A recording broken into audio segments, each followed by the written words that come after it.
I got a question. Is there anything that we can agree upon when it comes to American history? Left, right, center, Republican, Democrat, is there anything that we can agree upon? I'm a professor of criminal justice, and I've written 3 books on American legal history and a 4th book on American political history that's in the publisher as we speak. So let me ask you a question. Is there anything that we can agree upon? Yes, there is. Honesty. Yeah, I know what you're saying. What's that supposed to mean? Honesty. Isn't that what history is supposed to be? Well, actually, no. Okay. History is a story. History is narrative. History is what we want to believe the facts mean. And there is the rub. That's the problem. Okay. We look at history from a moral, political, social dynamic. History is not raw facts put together. You know, there's this, think of it this way. Think of it this way. When we talk about history, it's telling us a story we are saying about ourselves, either personally or society-wise. And that is where the rub is. All right, let's pick, this is one of the big things on the block that we're talking about right now. Florida. Oh my goodness. Really? Okay then. So Florida comes out with this brand new strategy in how to teach African-American history. Really good. 216 pages long, right? Goes through all sorts of history, both pre and post, just about everything. All right then. And we enter World War III in political battle because of one sentence. In the 216 pages of that report, it's that one sentence. All right, we're going to come back to that. 1619 Project, right? 1619 Project comes out, and the entire political debate over that whole document, it can't, right? For those of you that don't know, right? The New York Times put together a group of essays talking about American history from an African-American point of view, okay?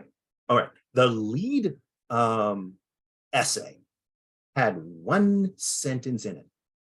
And people have written books, there's more than 20 books written on this one sentence and what this one sentence comes about. All right, okay, now, let's go, right? So Nicole Hannah Jones writes the 1619 Project, it gets published, okay.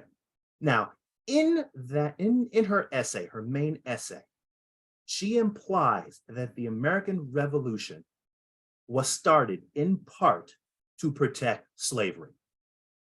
And it's that one part in that overall essay, in the overall 10, 15 essays in the 16 Project that has started World War III.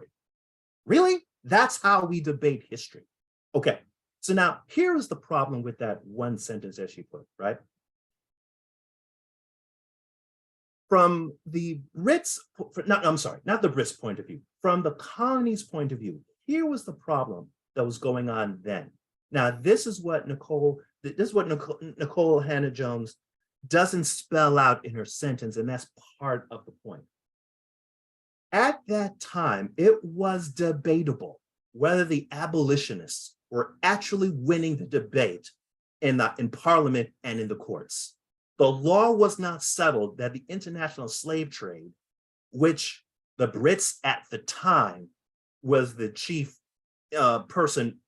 nation running the thing, and the industry and the slavery going on at the time, right? Needed the transportation of slaves from Africa to the colonies and to the Caribbean. Okay, now the point is that it was debatable whether England was moving towards abolition of the international slave trade. Okay, now, the argument now, so right, now hold that thought, let's come back now to Florida, right? Okay, now, so Florida, their sentence is that you can put slavery and benefit in the same sentence, okay? 216 pages, but this thing they said is that there was some benefit to some slaves in the system of slavery. Now, here's the problem. It can be debated whether as a raw factual matter, it is in fact true that a slave could learn something during slavery. But guess what? That's not the point. Nobody's really arguing that point. Because here's what the real issue is.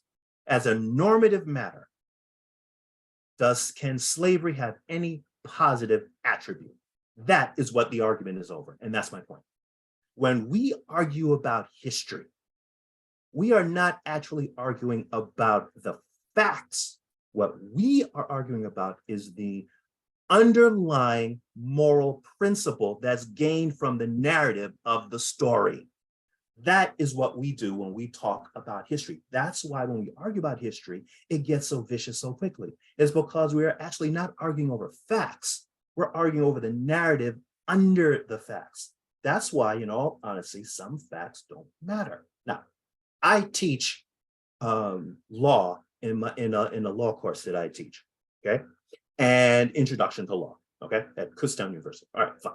So I teach this course in the first 3-4 weeks of this introduction to law course. I teach American and Western legal tradition, right? Hobbes, Locke, Bentham, Becura, St. Thomas Aquinas, Aristotle, all the way to Hamilton, Madison, and Jefferson, right? All of them. All right, then. Here's the point. How you put facts and what facts you put in order in your narrative is the whole point. We are not actually arguing over facts. What we argue over in America, and understanding why our political debate over history is what it is because we are arguing about the underlying narrative. We're not arguing over the facts. It's understanding that where we can find common ground. That's why I come back to honesty. We need to be honest about what we are arguing about, right? Okay, so if we agree that it's not about whether a slave can gain a benefit from being enslaved as a factual matter, and whether in 1619 the argument is that the American Revolution was not about freedom, but was about protecting slavery, okay? The factual statements is not what we're arguing about. We're arguing about what is the conclusion coming out of those facts. If we all reach and think about history based on what we are really arguing over, we can find common ground. Because then we ask, what is your underlying narrative? Why is it important one way or the other if this fact is true? It's that discussion that can get us to have a better grasp of history and American history and just how we discuss the narrative of our story.